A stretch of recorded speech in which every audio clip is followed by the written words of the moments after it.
Hello, everyone. Welcome to the Woodstock Community Business Association meeting for March 10th, 2021. This month's meeting is hosted by Brentwood-Darlington Neighborhood Association. I'm Chelsea Powers, the current chair, and today we have special guest Sam Adams after our elections. So I'm going to go ahead and turn it over to Thad and go from there. All right, so I didn't get any actual nominations for any new positions. So as of right now, we do have a spot open for the vice chair or the vice president.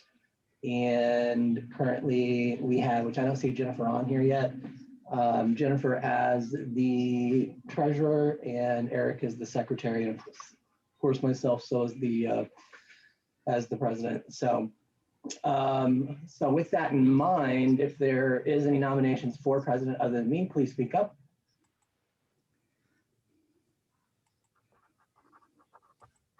Not everybody all at once. All right. You're it, Thad. Okay, so I guess just by board members in chat, if you would like to vote for me, just please type your name in chat. What do we do in chat? If Can you're we just voting do for our me, hands up or something? actually, if you can just type your name in chat right now. Okay. Thad, will you remind me, is BDNA a voting board member? Yes, you are. Thank you.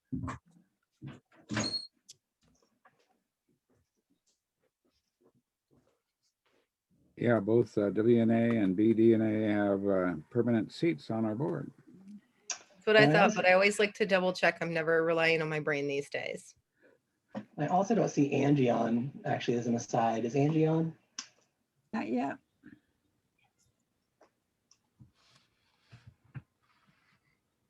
All right. I didn't put I vote for Chad, but I put my name there. Do you want me to do it again? That's fine. I think that's fine. Okay, looks like that's pretty unanimous. Up next is for treasurer. Currently, Jennifer is the only one that would be in that spot. So are there any other nominations other than Jennifer?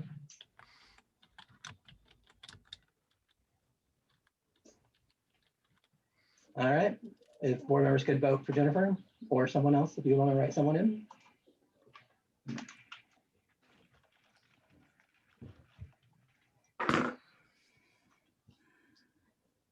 Okay, very good. Looks like Jennifer is reelected to her term. And then finally, we have Eric as the sitting secretary. So if anyone would like to nominate someone other than Eric, please do so now. All right, with that in mind, all those that would like to vote for Eric, please do so.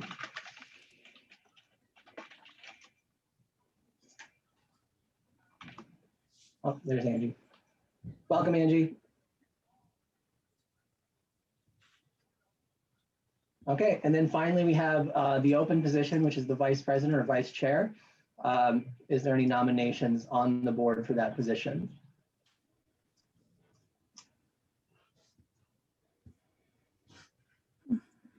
There's Angie. All right, well, hearing none, we'll just have to keep that position open and see if we can't recruit someone for it. So there you go. Here's your new directors for the coming 2021 year. Congratulations, everyone. It's exhilarating to be a winner. Right. All right, thanks. Thad, would you like me to move on to the next topic? Yes, if you could, please. All right. Next is Woodstock Gives Back, and I'll turn that over to, I believe it's Becky or Angie who's talking about it, but I don't know my notes in front of me. Becky. Becky. Go ahead, Becky. Well, I just want to let people know we are going to attempt to do a Woodstock Gives Back event in September. I'm willing to volunteer for that, and we have Bridget Bayer stepping up to help. She'll explain what. Yeah, so last year well, we started way too late. We had the smoke event. At the time we were going to have Woodstock Gives Back. We were going to try to do a week-long event and have it be a hybrid event, but we just got it started so late. We just couldn't get any traction. So this year the plan is to start in April. But we're going to need volunteers to help pull it off. And mainly we're going to need engagement from businesses. And I would like to pitch it as like a recovery, looking forward to coming out of the pandemic. Hopefully it will have waned even more by September. We don't really know. So we still have to plan as if COVID will still be around. But I think that if we start early, we have a much better chance of having a successful event. So we're also reaching out more this year to Brentwood-Darlington businesses, even though, I don't know, there's been some talk about figuring out how to create a separate business district for businesses south and east of here, but that's probably a long time coming. So for now, Woodstock is going to try to bring them into our fold in some way and make those connections through this event. Thank you. Oh, well, now I want to introduce Bridget Bayer. Bayer, is that how you say your name, Bridget? Bayer, just like the aspirin, yes. And I've become acquainted with Bridget recently. She is a local expert in putting on Main Street events, especially. And she has her own approach to events. So I think that her enthusiasm and her expertise will really help us get some of our businesses more engaged. Go ahead, Bridget, tell us more about yourself. Okay, thank you. Thanks, everybody. Thanks for inviting me to the meeting today. I know Becky because she is helping me produce my second book. I'm very excited and I'm very appreciative of her help. She's doing a bang up job and making me look good. My background is a Main Street business on MLK in Portland as a restaurateur, 25 years. Ooh, it was so exciting and so much fun. And I learned that firsthand that marketing on your own was just kind of an impossible situation with a small business. And so I learned about partnering, engaging my neighbors, and working in a collaborative fashion, and became a huge success. As everyone knows how restaurants can be. You all must remember Bridges on MLK, right? A little bit out of your neighborhood, I know, but it was a lot of fun. And what I did when I sold the restaurant in 2000 is I moved into helping business district associations all across Portland, a little bit in Washington, even California, and Main Street communities build community through events. So I took the event idea and creating this destination location with your event and flipped it a little bit so that it wasn't just the event to bring people customers. The event was to build a community around your business. So using the event as the structure for people to get together and get to know each other. Wrote a book on it. It's called Street Fairs for Community and Profit. Another huge success. Y'all should have a copy of it, or at least one for your organization. It's a pretty good read. Lots of pictures. You probably recognize yourselves in there somewhere along the line. I think Eric may have given me a little kudos on it when it first came out. It was 4 years ago or so. So I just finished a second book. And it is the same concept, building community through events, but it's targeted toward individual business owners. So a little bit simpler. It's not a big street fair. It's not a big deal, but still taking the event idea and bringing it into your own business. Building the community can be done in multiple ways. And what we really want to focus on, I think, with this wonderful idea, the Woodstock Gives Back, the coordinated day of giving, it's just fantastic. You guys have a great event. I don't know, is this a 6th year, 7th year, 5th year? Anybody know?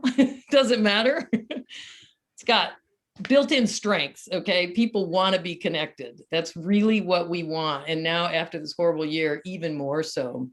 The whole idea of building connections, it's creating relationships, and it's a human nature. People want this so much. Your members, the WCBA members, are motivated to participate because they get to pick the nonprofit that they bring in to participate in this event. They choose their group that's interested to them. Your supporting community around you, your neighborhood associations, all you guys, I mean, it's just it's an easy opportunity to participate with a business, to come in and raise attention, dollars even, for this kind of event. This kind of choice really drives diversity. It should give you more equitable outcomes. And that's something that's key when you choose your goals for the year and how you're going to do this.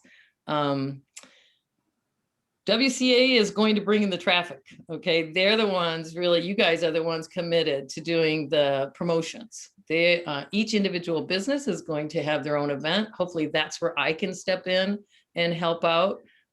It's straightforward when you come to marketing this kind of thing, because you've got partners, they've got mailing lists. You can certainly budget for a larger promotion, but you can really work on your target market, which are the organizations themselves that you indeed are supporting. And one of the key functions, I think, of this fantastic idea is that this gives back community idea is, service businesses can participate. It's not just selling handbags for the day or bringing in vendors, right? So that's really a huge opportunity for an organization like yours and in your neighborhood. Well, I help individual businesses create their event. The new form of social emotional currency is having this positive, fun experience. It's kind of daunting at first, but we really kind of usually start small. We tease out experiences, and we really focus on multiple sensory elements, really get things to pop. You don't just have music in the background. You also have a sound track that's really motivating to your target market, to your people. You have food. You don't just have food. You have displays that actually have to do with what it is that you are presenting, the organization that you're presenting, whether it's your business or your nonprofit. You really stimulate with temperature. You tickle people's feelings, their sense of smell. So there's lots of ways that I can work one-on-one to help people choose those kind of things. And then the key thing, of course, is the partnerships. And obviously, you're going to focus on the nonprofit that you're going to be supporting, but we're going to work on suppliers, the people who actually support your business. We're going to bring them in as partners in this event. So give them an opportunity to promote them. The other service providers that help them, all the delivery companies, insurance people, everybody who works with your business. Employees can also be partners, and even your customers. So it's kind of fun when you look at it as a partnership opportunity. You really want to deepen the connections. And you can do that so many easy ways. The swag idea, everyone knows, with stuff we all get, but you really, again, big part of experience marketing is the attention to details. So that's really what we're going to focus on. The whole point of building community through events is it gives you a structure to bring people together, and it creates a built-in support network for your business so you can be sustainable over the long haul in good times and bad. I hope that you get a chance to check out my book. I will put a little blurb in the chat too about it. And we're going to have it ready any day now. So we'll make sure to get y'all a copy as soon as we can. And thanks again. Thank you. Thank you. Thanks, Bridget. And Try to be did I hear quick. correctly, Yes. you're going to put the names of your books in the chat? Sure, definitely. Excellent. Thank you. Becky, did you have more on that before we move on? All right. And Thad, before we go any further, are there any reports that have to be talked about or approved before we move topics? No. Okay. Well, we have sped through our agenda so far, which means we will have extra time for our special guest. And before we go there, I just want to look, when we have Sam Adams here, he's joined us here. When you want to ask a question, be sure to use the reactions so we can make sure we catch it. If you're on a computer, your controls might look like this. Reactions are kind of down in the bottom, and that's where you can raise your hand. It might look slightly different, but just kind of gives you an idea. Remember to stay muted when you're not speaking. And If you have questions, you can add those in the chat as well. If you're joining us from a smartphone, you still have those same controls. They might just look a little different, be in a few different places. And if we have anybody here calling in, you can mute using *6 and raise your hand using *9. And now we can go ahead and let our special guest introduce himself, unless I'm missing something. Thad, anything else before we move on? No. All right. Sam, are you there? I'm here. Can you hear me? We can hear you. Now, if we can just see you. There Oh, really? are. You can't see me? I can see you now. Great. Okay, good. All right. Go ahead and introduce yourself. Tell us a little bit about what you're doing. Sure.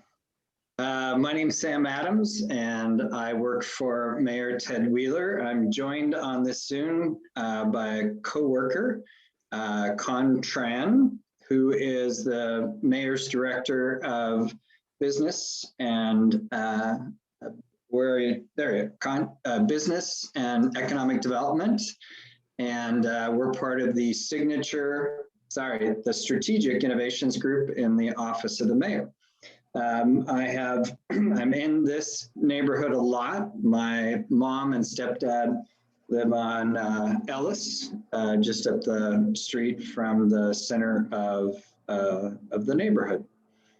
And I'm here we're reaching out to neighborhoods and business districts across the city to find out what your needs are, and to also give you a summary of the actions that are underway to address issues like houselessness, safety issues, cleaning up the city. We're working on brand and reputation of the city after the very difficult year that we've had, and also events and activation planning and support. So I'll just give you a quick rundown of that and then open it up for Q&A. So the strategy for recovering, for the city of Portland to recover, is we're following what is known as the Fema recovery strategy. The first stage is to save lives and prevent further loss of livelihoods. The second is to provide economic security for those impacted. In our case, it would be a pandemic, and we also had fires over the summer, and for some people, they were impacted by protests across the city. This first stage is to help people, like I said, save lives with the pandemic. Second, to prevent further spread of the pandemic. Second is to clean up and to prepare the city for reopening. Stage 3 is to open. And stage 4, if the first 3 stages are done effectively, we don't just recover at the place we were before, but actually move beyond just getting to zero, getting to neutral. And in our case, the mayor and the city council not only want us to recover, but we want to recover so that we are more equitable and inclusive and more sustainable, and to do everything we can to address the issues of affordability. So Mayor's office has been reorganized, and the Strategic Innovations Group, of which I lead, of which Con is a member, our 8 other members, and we focus on the proactive agenda of the mayor. There's another group of people that do the very important policy work that's more reactive, that comes up every day.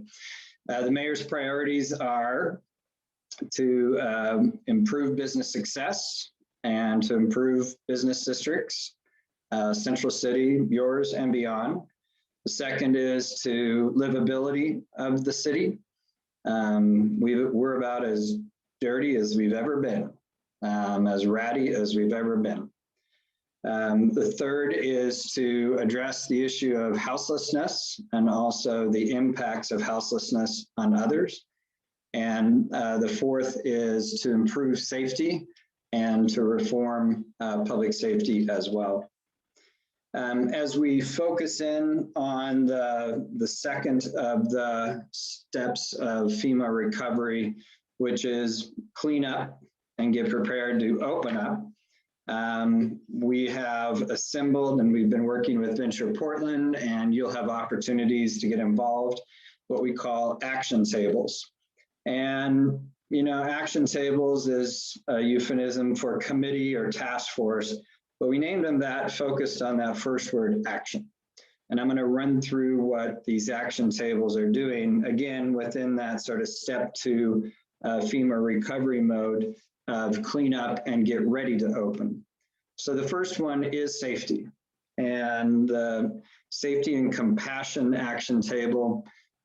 For the weeks that I've been in the mayor's office, we've been focused on 2 things. One is to address the gun violence that has occurred across the city. And tomorrow there'll be a major announcement on with our partners of how we want to intervene and break the cycle of the gun violence. So more on that tomorrow. The second is vandalism. And there's just been in some neighborhoods and in the central city, just this pernicious vandalism, this sense of impunity that, you know, you can wreck businesses and there aren't really any consequences. So last week we had progress. We got the district attorney, we got the sheriff that is the jailer, and we got the Portland Police Bureau to align. This is my alignment visual aid here, to align around the goals that vandals will be arrested, they will be detained, they will be booked, and they will be subject to pre-arrest sanctions, such as ankle bracelets and restrictions on activities in the city. What you didn't hear me say is they'll go to court.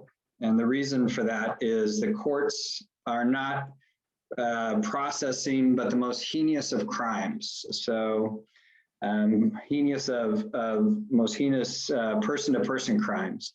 So they're not setting court dates, and they're not having trials for a whole bunch of very serious crimes, including property crime. But our discussions and our announcement on this alignment of an agreement that property crimes everywhere are bad. Property crimes that have an amplified economic impact need to be addressed. And so when the courts open up, hopefully in the next 3 weeks, in addition to these pre-court, pre-trial new sanctions, there will be bandwidth in the courts to prosecute these property crime vandals. And that's important because there's this sense of impunity around the city, and it's not just downtown. Don and I were at the J District days ago, and they had a rash of store break-ins and vandalism. Mount Tabor, Montevilla, South Tabor Neighborhood Association had 17 businesses vandalized. The Northeast Broadway area recently had a rash of vandalism. So it is important for a number of reasons, but economic reasons as well, that the city really focus on this, and that's been job number 2 after the gun violence in terms of our safety priorities. So that's the work of the Safety and Compassion Action Table. The compassion piece really focuses in on the fact that in the next 45 days, you, us, Portlanders, have probably the best opportunity since I've been alive to help address the issue of houselessness. And what I mean by that is there are two new funding measures, 2 new funding initiatives. Actually, they were both measures. The decisions of which, how they are going to be spent, will be made probably in the next 45 days. The first is the Metro bond measure around houselessness services. And that's expected for the Tri-County area, where it was originally expected to generate $230 million divided up by the 3 counties. It's now going to generate probably $180 million, which means Multnomah County gets about 60% of that. That will be decided by the Multnomah County Commissioners how it will be spent. And there are a number of folks, including my boss, that want to make sure that a good amount of investments goes to getting people that are chronically homeless off the streets and into a better place. It doesn't necessarily, or can even with that amount of money afford, everyone gets a house, but alternatives to shelters, safe camping places, tiny home villages, if you've seen those. Commissioner Dan Bryan is leading the city's housing efforts, and he's working on these alternative shelter options.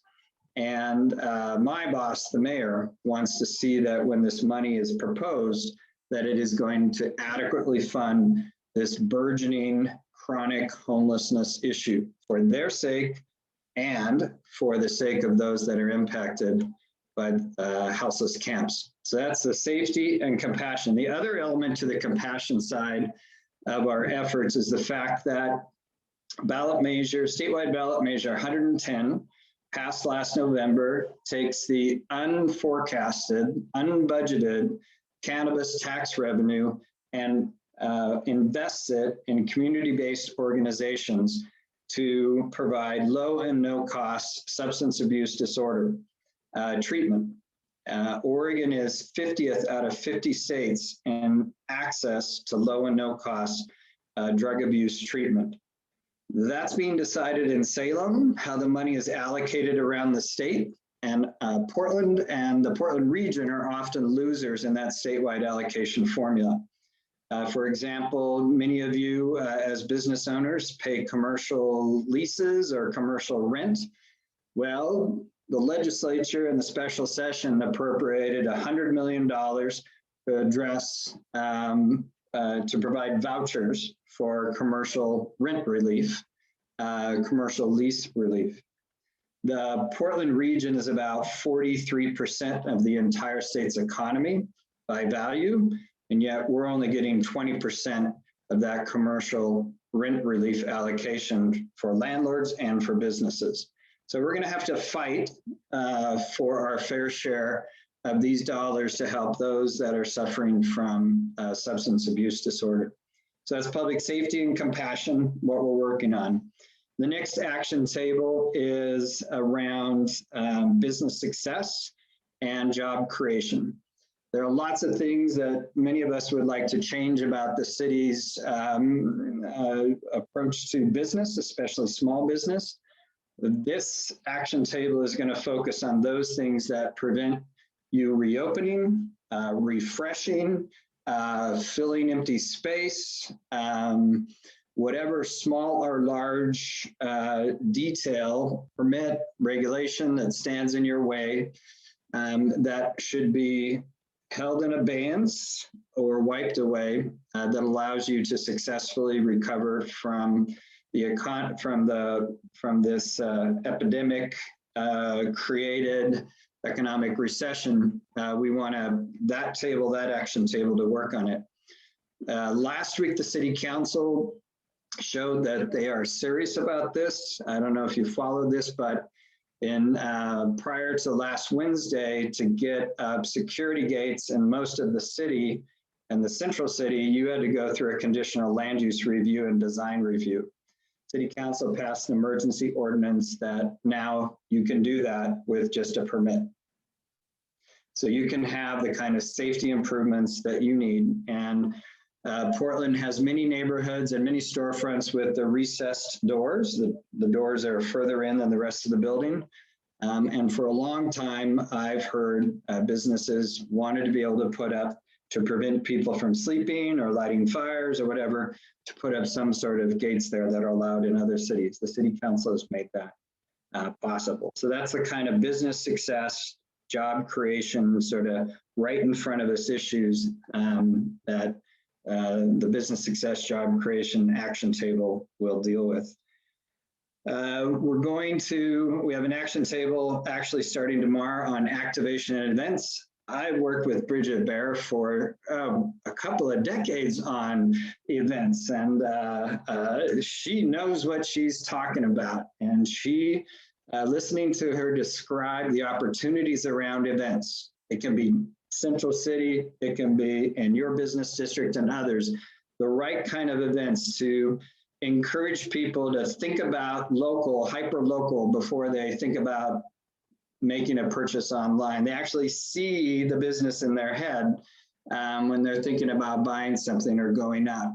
Those kinds of lasting memories. And I remember getting schooled or advised by Bridget about my taste in music at some of and she was right. It repelled the customer. So that kind of event help and planning is what we're looking for. And as it relates to neighborhood main streets like yours, we're working with PBOT to make closing of the street at the request of official business districts like yours much easier and much less costly than they've been in the past. So that's an example of how events and activations can, in this time and place, is really important. It looks like we might not have herd immunity until, I hope it's not September, but that's one of the forecasts right now. But there's going to be increasing herd immunity and more people are going to be interested in getting out. And you want a big part of those to remember their business district for that, like yours. The next one is really important. Friday is the mayor's State of the City speech, and he'll be announcing the citywide strategy to clean up the city. We call it the Clean and Green action table. And we have divided the city up into 10 zones, and we'll be working around the city in each of those zones to clean up. The issues that we're dealing with include obviously trash, graffiti, illegal dump sites, which is just a lot of trash. We're dealing with abandoned cars, street sweeping, and in some cases, other issues. But our key partner here is Solve and Adopt a Block. And what our sort of theory of success there is to harness the volunteers around Portland, the folks that want to roll up their sleeves, especially those that have been vaccinated, to do the deep cleans of the very dirtiest sites.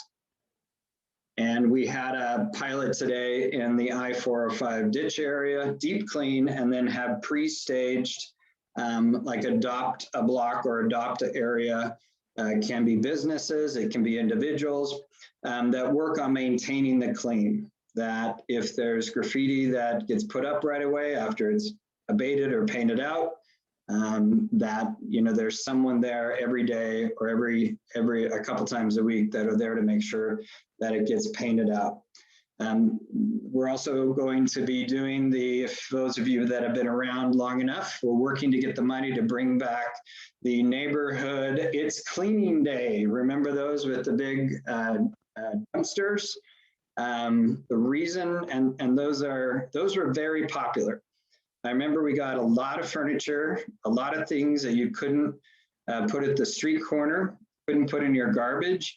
The reason to do that, again, we have to get the funding for it, is because that turns into a lot of material for the illegal dumps. In the city of Portland right now, we have about 380 illegal dumps, big enough that you can see them on a satellite. It's a big problem, especially the more tucked in an area is, the more likely it could be a target for illegal dumping. So that's the clean and green. And then the last of the 5 action tables is about reputation and branding. We could fix all the safety problems, clean up the city, get our businesses open and successful and polished and spanking new, and we could still fail, because we need to look at our what has happened to our reputation and our brand over the past year, and research that and look for actionable insights to address it. We're working with Venture Portland on this, and we have members from some of the business districts as well. We want this to be useful to you. So at that table is everything, and including to small business leaders, is the Blazers and the Timbers, the airport, the port, I should say, and Travel Portland. And everyone's coming together to do this research, and then it will help inform the work of the other 4 tables and hopefully be useful to you. So thanks for giving me the time to go over that. I just wanted to give you a sense of the action underway, and there's more, but that gives you a sense of it. I would love to know how, that aside, or including that, how the city can be more helpful to you and your businesses and your business districts. Thank you, Sam. Before we move on, could your coworker Con introduce himself? Con? Hey everyone, Con here. Apologies for the camera, it's not working on this device. But as Sam alluded to, my name is Con Tran. I'm the mayor's lead for business and economic development. I don't have much to add. I think Sam kind of covered everything. But happy to be here. And like Sam said, we're happy to help however we can. And we're mainly just really interested in getting information from people like you and how we can help the city into recovery. And you've got my email and work mobile in the chat. So Con and I are not first responders, but if you're not getting the service response from the city, we want to know about it. Awesome. All right, Angie's going to say a few things, and then we'll open up for questions. WCBA board members get first go, and then we'll go open for the public. So if you have a question you want to ask, go ahead and raise your electronic hand in the chat. If you can't figure out how to do it, you can raise your real hand and I'll figure out how to find you. So Angie, go ahead. Hi, everybody. Hi, Sam. Thanks for joining us tonight. As you know, Woodstock's just full of great people, and we have a rich history. We're one of the oldest neighborhoods. We're also one of the smallest neighborhoods, which makes sometimes our challenges a little more challenging. As we roll into the recovery and the effects of COVID, we all know that all of us are going to have to face many challenges. And I think there's no other time in history where we would feel where our local government and our city government can help us and partner with us to solve some problems and find solutions. If you haven't noticed, we are joined by the Brentwood-Darlington neighborhood today. We're neighbors. We're also what we call the flyover districts. We don't get a lot of attention. We're hoping that this conversation tonight is going to help us change that. I wanted to acknowledge your experience and service as mayor, former mayor, and also as former city commissioner. Your depth of knowledge and experience is invaluable to us at this time in the city. We're here today in the spirit of trying to find solutions. And with that, I think I'll just pass it back over to Chelsea to start the questions and answers. Thank you. Thank you very much, Angie. You bet. Thank you, Angie. All right, WCBA board members, does anyone have a question right off the bat? Because I don't see any e-hands yet. Hey, so I do have my hand up. This is Thad. I figured since I get to be president again for the next year, I get to go first. Awesome, hands are showing up. Go ahead, Thad, and then I'll call the next one I see after your question. Sure. So on I believe it was the second priority you had mentioned was just opening businesses, supporting business relief. I'd like to hear a little bit more about that, like what that actually means on the ground. I mean, there's one thing to make permits easier, but I can't count the number of times I've had to even get a permit in the course of my business in the last 4 or 5 years. What does that actually look like? Does it actually include any sort of regulatory relief or possibly even tax relief? Yeah, Con and I are looking for the best ideas, but it's for the existing businesses, yes. We're looking at and we'll be proposing to the mayor large and small fee relief. And in some cases, the fee isn't the issue, although it is often the issue, but just having to do the paperwork, having to worry about it, having to be late and have a penalty. So we're right now reviewing the various kinds of fees that we charge small businesses to see if we can get council support and the mayor's support for a vacation from them. I've never been a big fan of the A-board fee. Can we do that while still maintaining the ADA sort of compliance and inspections that are required? But part of the reason to meet with you and others is those detailed requests. Last time I was in City Hall, we upped the exemption for having to even file a piece of paper for sole proprietors. So that's upping that again during this recovery period would be something that we're looking at.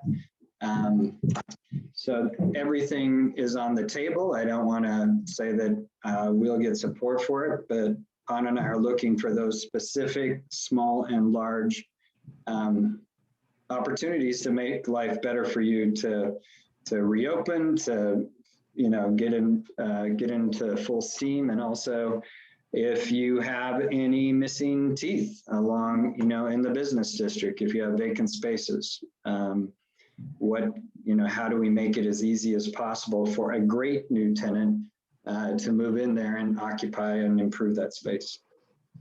As a follow-up, has there been any discussion about tax relief? The city's business income tax is based on profit. You have to be profitable for sales of goods and services within the city. So yeah, we'll put it on the list. If you're not profitable, you don't pay the tax. You've got to be profitable on sales within the city. But yeah, what do you suggest we do? Oh, I just meant from a certain level, if we're opening the economy and supporting employees and other citizens, sometimes the best way to support those citizens is, rather than sending in $1,000 to the city, is to hire another worker, or to give a raise to existing workers so that they can actually then spend that money to spread the love for the recovery, so to speak. Yeah, that's on the list. So thanks. Thank you. Good question. All right, next up, I see Elisa, your hand's up. Yeah, thank you. I had a question, kind of wondering about what the mayor's office expectations are in regards to how the neighborhood associations can support our business districts. Mm-hmm. You talked a lot about these cleanups, the cleaning day coming back. Where do you guys see the neighborhood associations kind of fitting into some of those events to really support our business districts and make sure that these things go smoothly? Yeah, I think you're essential. So we've focused the first 5 weeks of my time on the mayor's office to make sure we get out to the business districts because they're in our portfolio. But we recently met with Commissioner Hardisty's team to get the green light to now reach out to business districts, business associations, and recruit you, get your feedback, especially, on all of these things, including but not limited to the cleanup. Great, thank you so much. Yeah, thanks for asking. Thank you. All right, next on the list, I see Angie has a question. Hi again, Sam. I'm curious, President Biden is expected to sign the Recovery Act, the funding, this Friday. And from what I've seen, it looks like finally, the blue states are going to be able to get some funding. And can we expect the city of Portland to get funding that's going to help us with some of these challenges? Yeah, I certainly hope so. I mean, it's looking good. We're still, our lobbyists and government relations folks are still sort of weighing through it, but it certainly is our intention. And in addition to, and why it's so important, not only from a recovery, getting back to where we were, but from the equity and inclusion and sustainability, but also just what we all know has happened in the pandemic is competition of neighborhood and small businesses is like 1,000 times tougher now. You're competing against food delivery, if it's not from your local restaurants, ghost kitchens, online sales. I mean, it's gotten a lot tougher, and how permanent those behavioral changes are, you know, is an open question, but we certainly want to make sure that sales of goods and services be as hyper local as possible. There's so many benefits of that in addition to neighborhood employment and services and everything else. There's a benefit to the environment and sustainability. We also want to work with neighborhoods on, I mean, it's a fact that a lot of neighborhood main streets tend to be Caucasian, and we also want to work with neighborhood main streets and neighborhoods and downtown to provide support for making sure that the diversity of the neighborhood and the city is reflected on main streets and in downtown, which has a lot of work to do as well. But from a investment partnership opportunity on that, you know, and so what does that mean exactly? We want to sit down with your leaders and others and help sort of figure that out. But those are some of the things we would like to use stimulus for. Advertising or supporting your efforts at contacting your customer base around your neighborhoods and your districts in some sort of ongoing way. We're definitely looking at and we'll be working with Venture Portland so that it's a benefit to all the business districts. And we'll be coming back around to you to make sure that whatever we're contemplating is actually going to be helpful, because if you're not seeing the benefit as a business owner or a neighborhood resident, then, but we're going to try stuff out and see what works, and what might work in Woodstock might not work somewhere else. I'm a big fan of some of you might not like the idea, but I'm a big fan. Wanted to do it when I was a transportation commissioner and mayor, but we were in such a bad strait economically. There was research at the time, we're digging it out again, that allowing business districts to easily put up and down banners, the good old fashioned banners over the roads, right? On your busy streets, had a huge impact in reminding people of your next event. Or, you know, we were talking about events. People still move around the city, maybe less than ever with delivery and all that, but be thinking of, in this Zoom and others, be thinking of those kinds of relatively inexpensive, but allows you year in and year out. The other one that I'm kicking around with Bureau of Technology Services is some of the most visited websites in Portland are government owned. If you've ever looked at Portland maps, pay your water bill, pay your sewer bill, a lot of that is automated.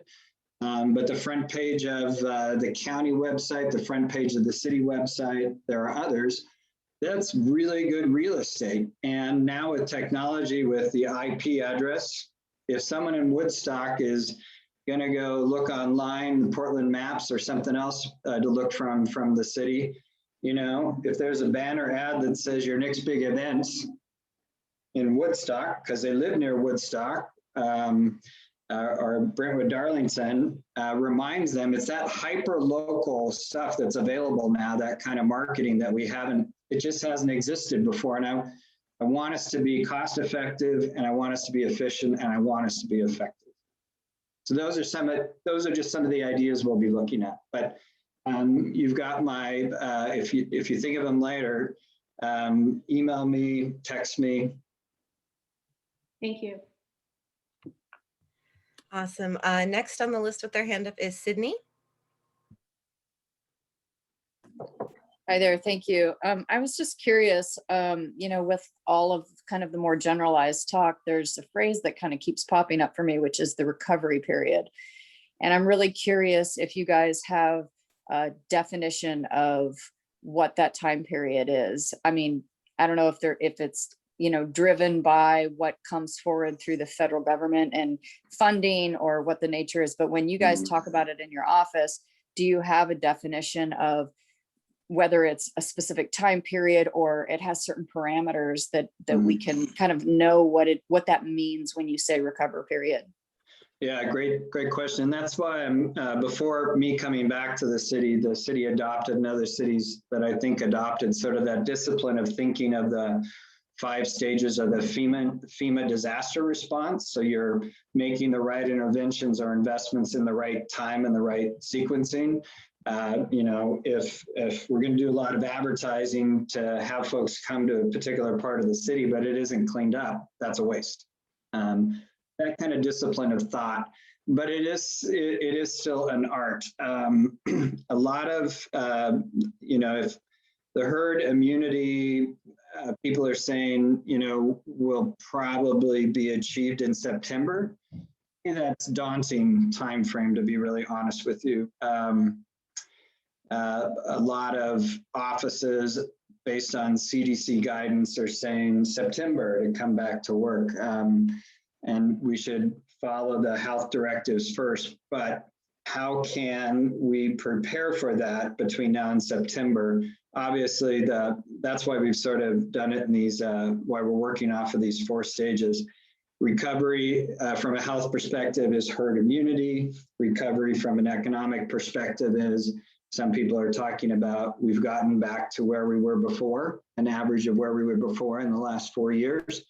People are using it differently. For neighborhood associations, as we work through this, in business districts, especially as we work through this, I'd like to get, I'm working on it, it's hard, but I'd like to get some analytics that are more easily generated and provided to you based on the business license fee or the business income tax for your business district. The city has a wealth of data that can potentially give us insight into the business districts all over the city. How many businesses are being created, how many people are working at home remotely, how many are home-based businesses. There's it's a little bit of an aside, but business associations embracing professional and business owners, professionals working from home, either as a home-based business or the new remote workers, is a source of great new vitality and membership for business districts. So how many are there? Where are they? What are the trends in your city? What are the trends in your business district? I want you to help answer your great question for yourselves by giving you better data that allow you to anticipate what's going to happen or have a sense of what the trend lines are. Just because there are a lot of people walking up and down, you know, Woodstock does not necessarily mean it's healthy. What are they buying? Where are they buying? How many purchases are being lost online? And what can we do to intervene in those choices? It's a really good question and a tough one to answer. I hope that gives you a sense of how we're thinking about it. We're really trying to get it down to useful information for you all. No, that's helpful.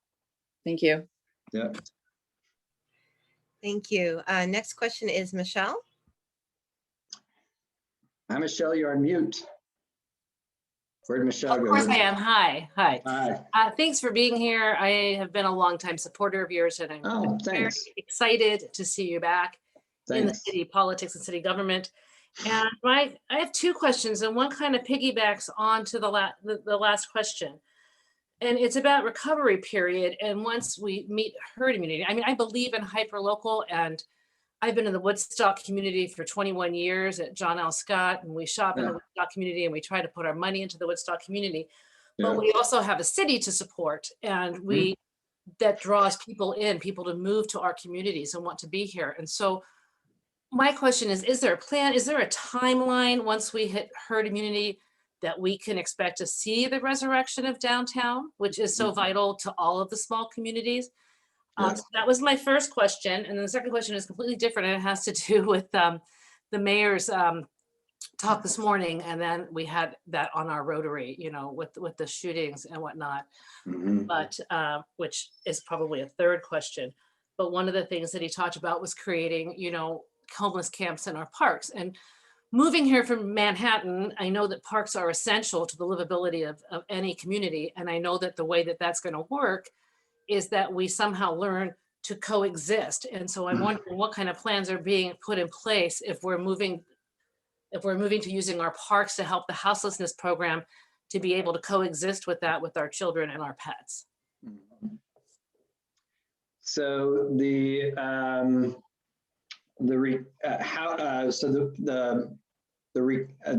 recovery, reputation recovery, and branding work that we're doing.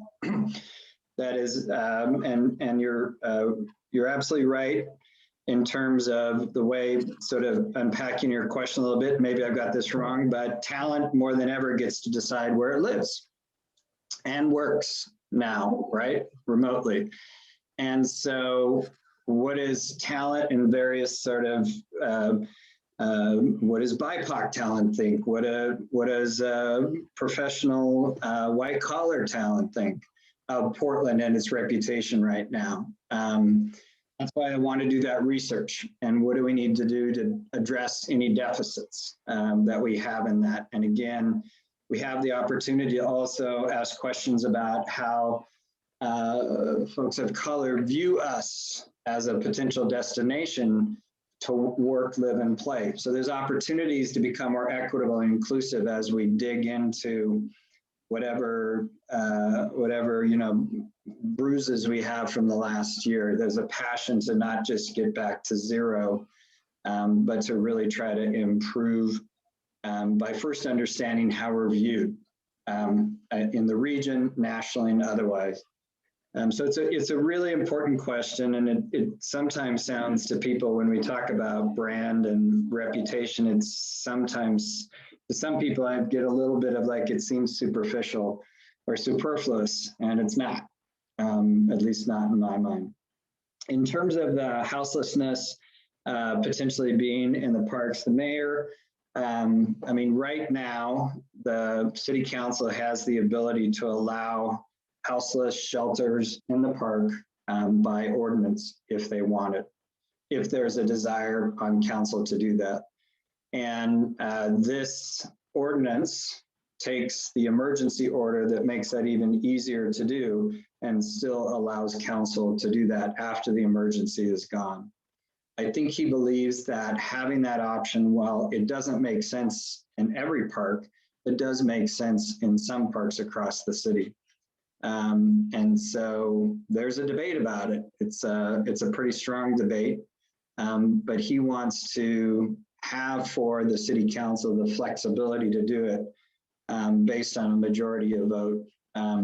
Some neighborhoods have open space, and the other thing he talks about is some neighborhoods have more open space to allow for safe camping. So instead of camping everywhere, try to provide places where people can camp more safely and services can be provided more efficiently in those designated camping spaces. I don't get a sense from him or city council that parks are the top of the list for these kinds of facilities or sites, but they do want to leave themselves the option to allow them to exist there. Great. Thank you. And the shooting, again, tomorrow there'll be an announcement on a significant announcement on an intervention that the mayor has been working on with members of the Black and African-American leaders and other BIPOC leaders, significant investment to try to intervene in that just horrible, horrible back and forth gun violence. Thanks for those questions. Yeah, those are great. Thank you very much. All right, we are at our hour, and I want to be respectful of everybody's time. We can ask a few more questions if Sam is able to stay. Sure. If others want to. All right. Thad, before you ask your question, I wanted to ask, I guess, BDNA's questions, but I had two questions about the items that Sam talked about. My first question was on the agreement with the DA, the sheriff, and Portland Police regarding theft. I'm wondering if that includes car theft, because that's a really big issue in both Woodstock and Brentwood-Darlington. And then the other one was the It's Clean Day. I'm curious if this replaces the Metro cleanup program that was recently ended that we used to do through the neighborhood coalitions. So the car theft question is a great question. It's so actually property vandalism was significantly prioritized before last week. Commercial property vandalism was significantly deprioritized under car theft. So it actually raises it up that it's now commensurate with car theft in terms of pretrial sanctions, and hopefully when the courts reopen, the possibility for convictions. But yes, car theft is up, and I encourage everybody, as I have for years, to get one of those locking steering lock things. That's a really kind of disheartening response from someone from government. But the police bureau is significantly down in terms of its numbers. And tomorrow, the announcement will have police, we're adding back some police, but it'll be a while, I think, before more police are hired back. And so we all need to protect ourselves and our belongings. And then on the cleanup? The clean day. A replacement program, or in addition to, can we expect the Metro program back? Yeah, so talked to President Peterson, and we're figuring out how to answer that question, but it'll be in each of the parts of the zones, which we've roughly grouped together and then had to divide by district coalitions. Some coalitions are big, so we've divided them up. But we would like to do that once a year for the next 3 years at least. So that's what we're working on. However, we figure out how to do that, to make that happen, because it is very expensive. The tipping fee, when you go to dump it, these are very heavy objects. I do it as well. When it was Kenton and now Concordia back in the day, you know, that's when you threw away the stuff that you didn't want to go to Metro for. I still think it's a good program. It was discontinued through the city because it was so expensive. So one way or another, it'll have to include Metro's participation. If they help us with reducing the tipping fee, that helps. We get donations from the garbage haulers, that helps make it happen.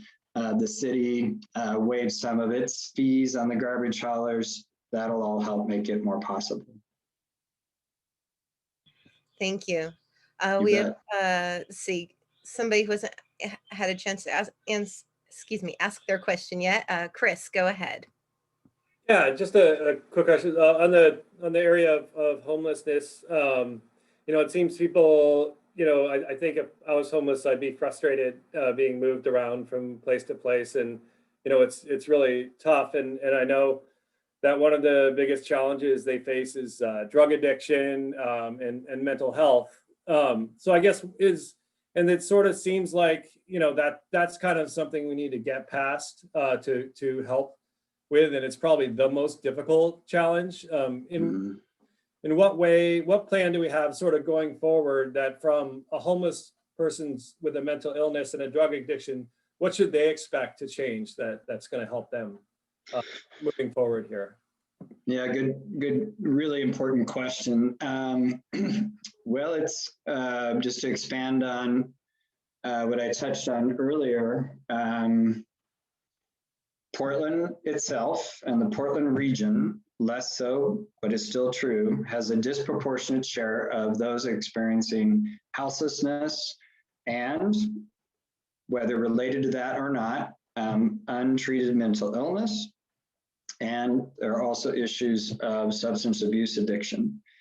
And that's why in the next 45 days, our leaders, with hopefully your support or your lobbying, make the tough but correctly weighted decisions about where the $60-odd million new dollars, how will they be spent in Multnomah County, including the city of Portland, and how that 130, 140, how much of it will come to community-based organizations in Portland versus other parts of the state.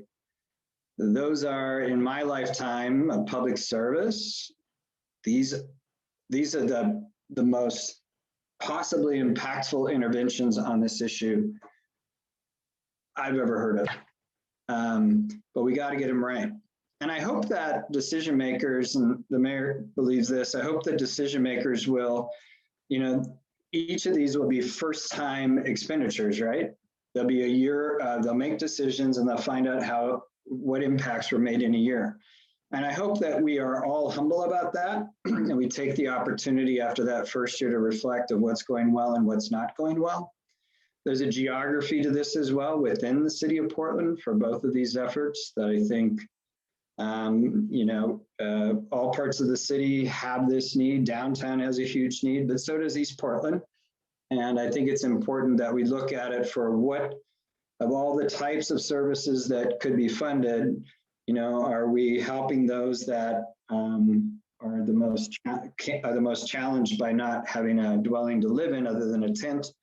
And are we also, is the spread of the investment sort of followed by the need?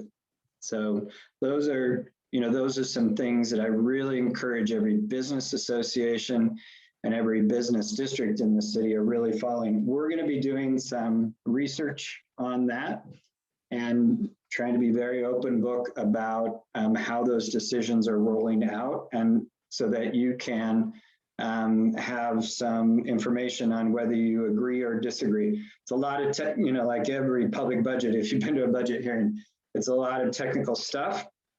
I have a fair amount of experience with public budget, so that Con and the team are going to try to put it out there in sort of as digestible way as possible so that people can weigh in and testify at the county board and eventually testify, if need be, at the Oregon Health Authority that will decide on that substance abuse treatment. But this is it. This is the best opportunity we've ever had in my lifetime to make a real difference on this. Great question. All right, we're going to loop back around. Thad, you had another question? I do, thank you. I was curious actually if there was any capital improvements for the business districts. If you've been to Woodstock a lot, which by the way, it sounds like your mom and I are neighbors. Is that right? Yeah. 4120 Southeast Ellis? Yeah, Okay. so I'm about 43rd in Ellis, but does she play her rock and roll music too loud? You tell me. Everyone does. You really can't tell where it's coming from. Good. Capital improvements in business districts. Well, specifically, if I can follow up with that. Yeah. If you, like I said, if you've been to Woodstock a lot, our secondary streets, basically the ones just basically a block away on the backside of businesses, are not improved. A lot of the neighborhood calls it duck ponds or wading pools. The one specifically behind Double Mountain, there's actually, the street is closed right now because I think too many people have actually lost an axle there. So you can literally lose your car, drive, like if you're going slowly down those streets that are essential as the district grows and as you have new seasons, Double Mountain, all of these businesses which are draws and people are trying to park into the neighborhood. You have streets that aren't improved and quite frankly, are only walkable. They don't even, you couldn't drive through them if you wanted to. Is that on the radar? I haven't heard it so far specifically stated like that, but I'll find out. There are a number of, I will tell you, there are, from other business districts, there are a lot of unaddressed safety issues. I was just, did a walkabout in Historic Park Rose that has Sandy, the Sandy Boulevard Highway there. It's like a 5-lane thoroughfare. What I've heard more of is the actual main street in a lot of neighborhood business districts is very inadequate on the safety side. So I'm hearing more of that than the secondary streets, but I've noted it here and I'll find out. Okay. I would back that up for Brentwood-Darlington too. Unpaved streets is one of our biggest barriers, both to safety and to business, attracting businesses. Yeah, just as an example, or on the street that I mentioned, 44th, if you go south from Woodstock, it's a good 8 blocks before you have a paved street that goes east and west. after Woodstock. Are you getting, when I was gone, the city with the raise in the increase in the gasoline tax is supposed to be maintaining gravel roads? Sounds like they're not. These aren't gravel so much as just dirt roads with holes in them. Yeah, so I can speak to that slightly.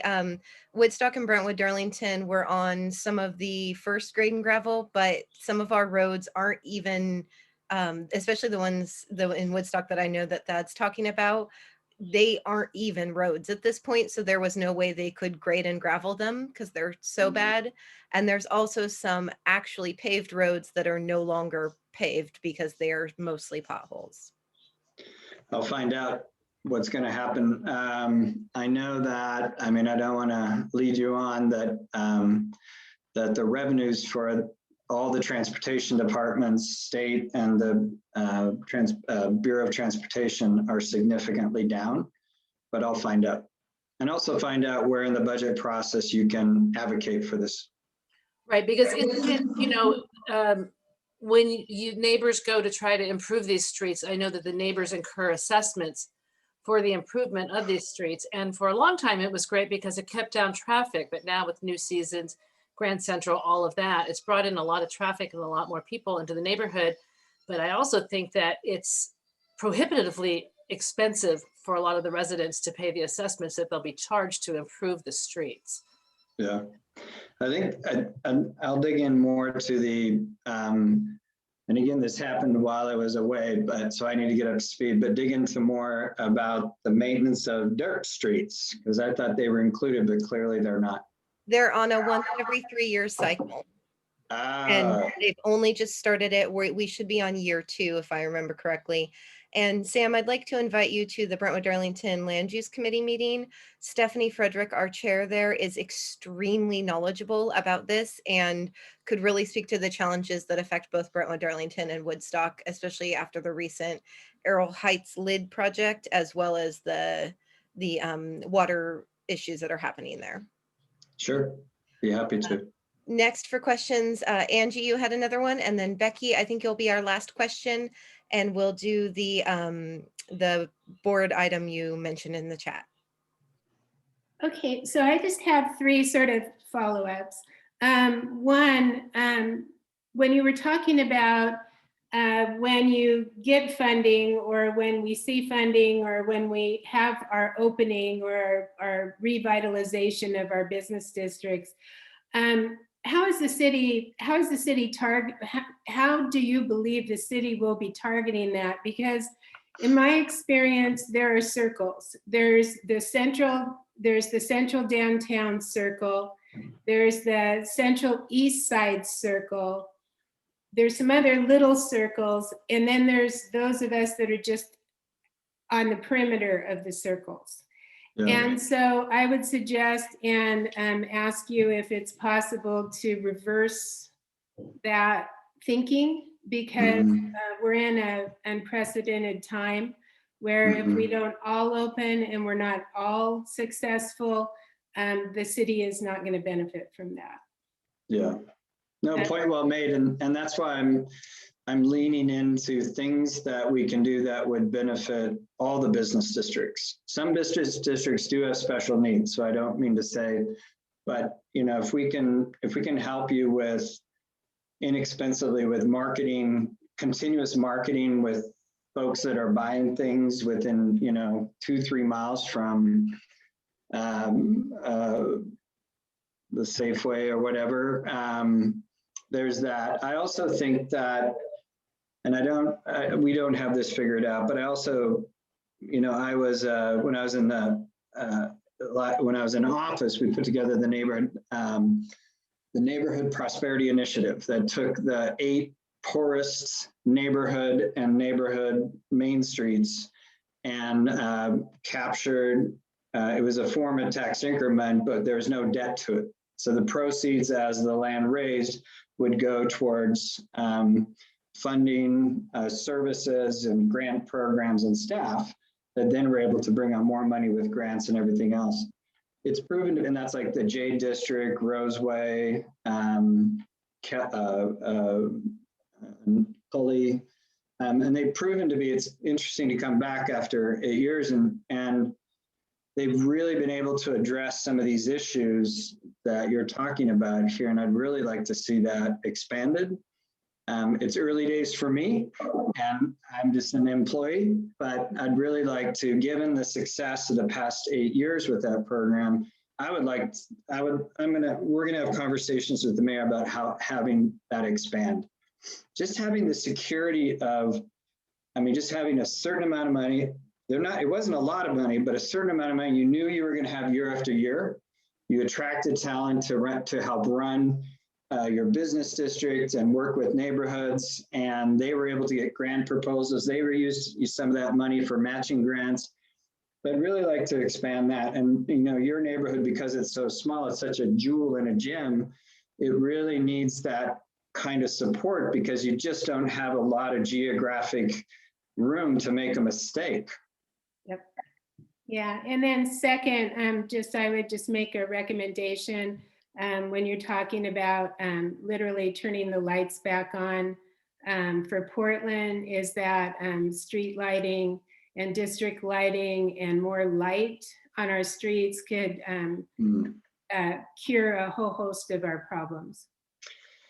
Really well said. It's the same thing we heard last week in the Jade District.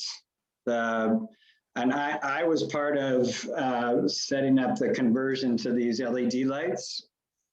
And they really, I think they work for a low traffic neighborhood street maybe, but I don't think they're working for neighborhood Main Street business streets. So I think I'm glad you mentioned that. It's been mentioned in other business districts as well.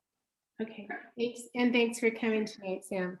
My pleasure. Great conversation. I'll be back and we've taken notes and we want to keep you up to date on these opportunities to weigh in on these important funding decisions, including the city's budget. You have my contact information and cons. Please consider us a resource. All right, we have one last question, if you can handle it. Yeah. Becky, go ahead and ask your question, and then if you can lead into the renewing the VP membership there. Hi, Becky.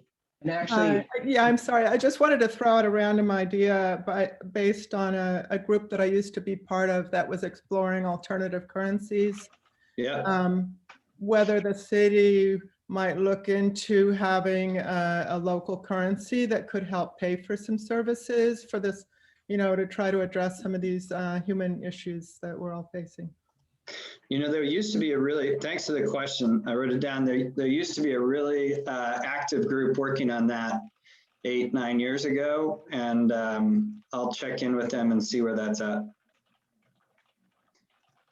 Thank you. Really appreciate it. Thank you very much. WCBA board, we do have one more item. Becky let us know in the chat. And Thad has something real fast as well. Go ahead, Thad, and then we'll switch to that. I don't know. It looks like you might have disconnected. I was just going to invite Sam to stay to listen to our discussion about the Venture Portland dues, because so much of what we talk about, whether the dues are worthwhile, and so much of what his discussion was saying that we're trying to do this through Venture Portland would be a conversation that he might want to hear. But it sounds like it looks like he's exited. Looks like he had to go, but we are recording. Yeah. So what we can do is I'll send him the link to the video. I'll upload it to the Brentwood-Darlington meeting YouTube channel and send out the link so we can have him tune in for the conversation he wasn't able to stay for. Perfect. So if you don't mind, go ahead and lead that. And so go ahead, Becky, if you want to open. Well, I don't know if the grant proposal I just submitted to Venture Portland has a chance. I don't know what the competition is, but I did put a lot of time into applying for that grant, and I thought that we had agreed. I guess I didn't realize that we hadn't done what we needed to do to be able to pay the dues. I was just waiting for Jennifer to pay them. I clarified with Jacob that we can join at the lower amount. And so, you know, I think it's worth, you know, from my little bit of experience with Venture Portland, like a lot of those things, like the neighborhood associations, like the business districts, it's kind of what you make it, you know, what you bring to it and what you can bring back from your involvement. They do have the grant opportunities. They have the community of other staffers and that get together once a month and compare notes and share ideas. And I think that it's a good support community. You know, I know we're kind of at a low ebb financially. I see Nancy wants to weigh in. So anyway, that's my piece. I would hope that we would, you know, agree to pay these dues for this next round, and we can do it at a low level. So I would like to move that we pay the dues. Let's get it on the table as a discussion. And I'll second it. Okay. Yeah. And Lisa had her hand up with a question.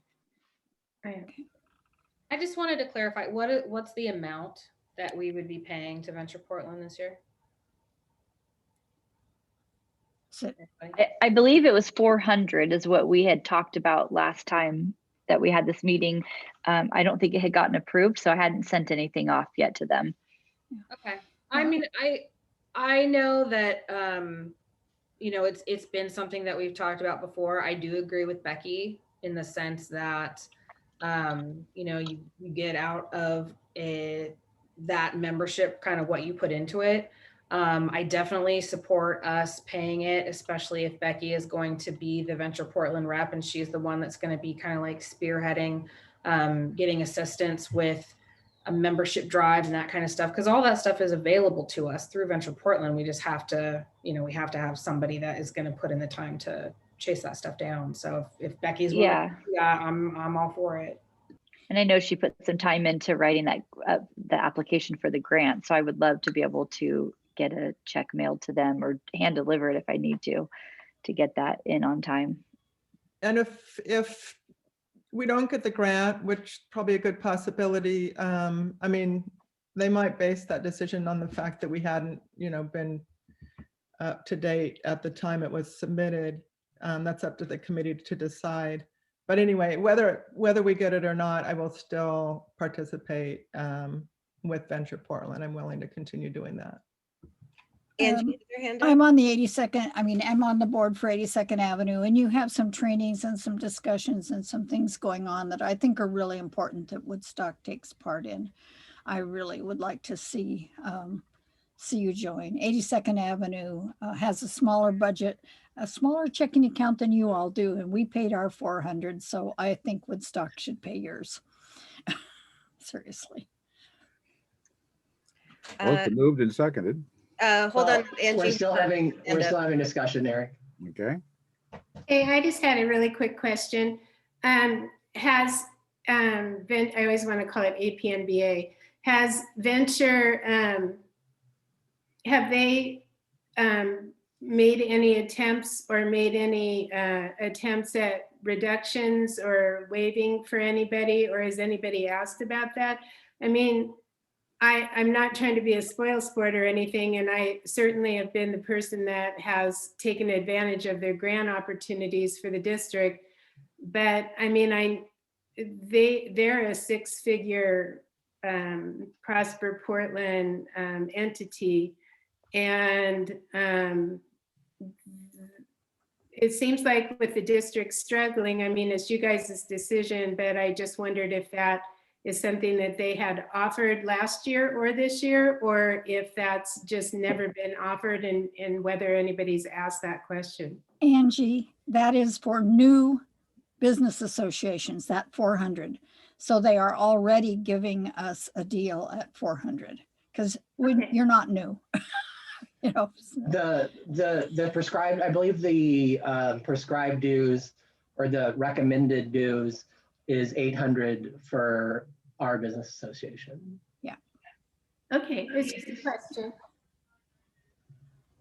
Thad, I think Elisa had another question.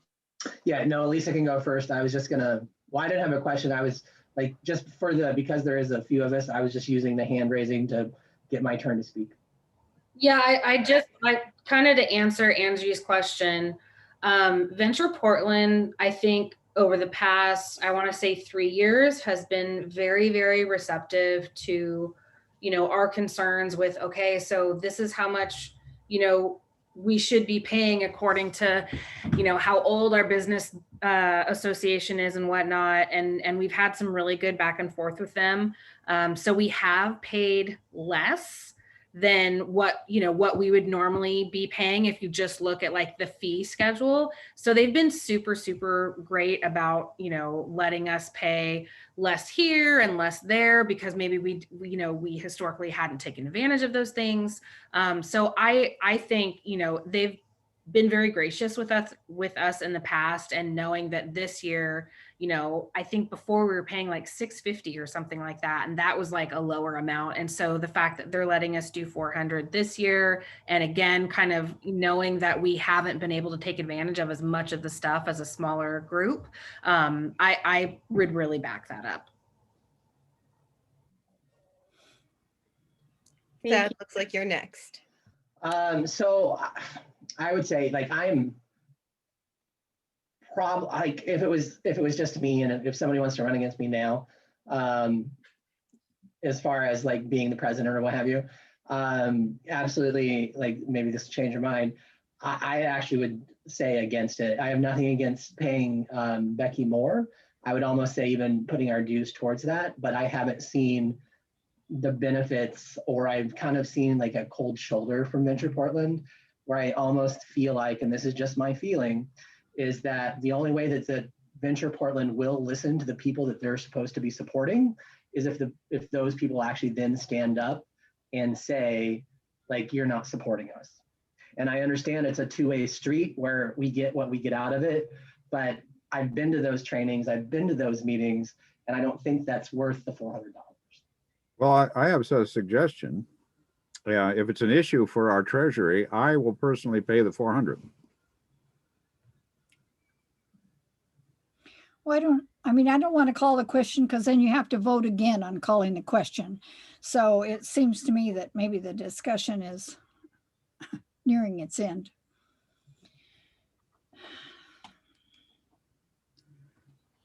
Thad, I don't see any more questions, and you do have a motion on the table with a second. Yeah, okay, well, let's just vote. And the other problem might be, let's just take a count real quick. 1, 2, 3, 4, 5. Nope, we're fine.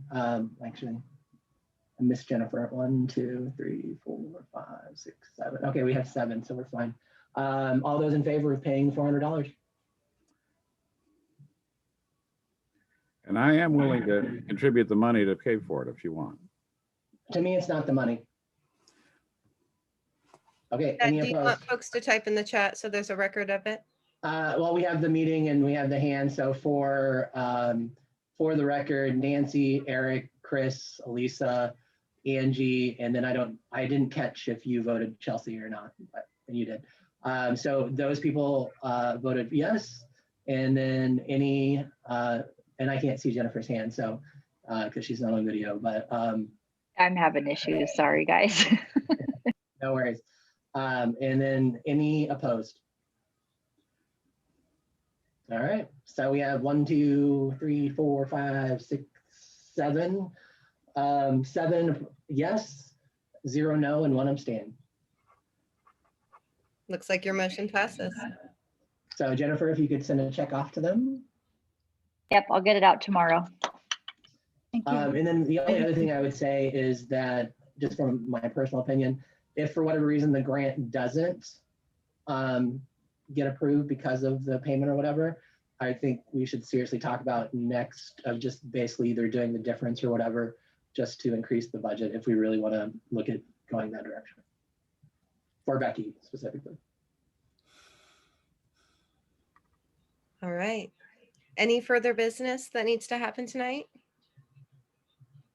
Lisa? Sorry, I should have raised my e-hand. I just wanted to update you guys. We did finally hear back from the IRS. We have been approved as a 501c3 for the neighborhood association, which was quite a long undertaking. I'm really, really glad that it's done. So we are waiting on our paperwork to make it official. We have some money that's being held by Southeast Uplift and a fiscal sponsorship that we'll be, you know, putting back in our bank account. But that does open up another avenue. I know Angie and the stakeholders have been extremely gracious about allowing us to partner with them in the past for grants, but now the neighborhood association will be able to do that as well. So just wanted to let you guys know. That's great. That's really Congratulations. Yeah. All right, Thad, anything All else right. that needs to happen in this meeting before it gets closed? No, I don't think so. Unless there's any other business, we can call this closed, Eric, at 7:03 p.m. All right. Meeting is adjourned. Thank Thanks you. everybody for coming, and thanks Okay. for letting Brentwood-Darlington host this month. Oh,